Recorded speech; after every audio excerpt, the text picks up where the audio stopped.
50 vaxt fərz edilmişdir və Allah Teala onu 5 vaxta azaldır, indirir. Amma vəzində, yəni tərəzidə 50 vaxtın savabıdır. Hədisdə gəlir, sahiheyndə, yəni Buxari və Müslimdə gələn rivayətdə deyir ki, hiyə xamsun və hiyə xamsun. O 5-dir və o 50-dir.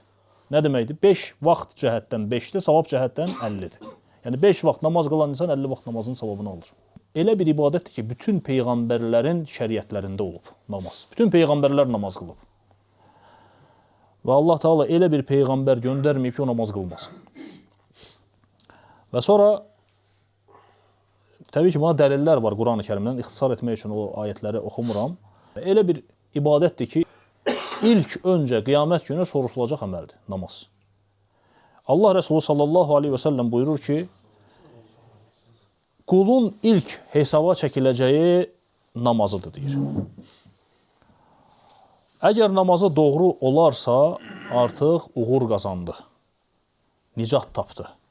Yox, əgər fəsada uğrayıbsa, namazı qılmayıbsa və yaxud namazda laqeyd yanaşıbsa, artıq məyyus olar və ziyana uğrayar, deyir.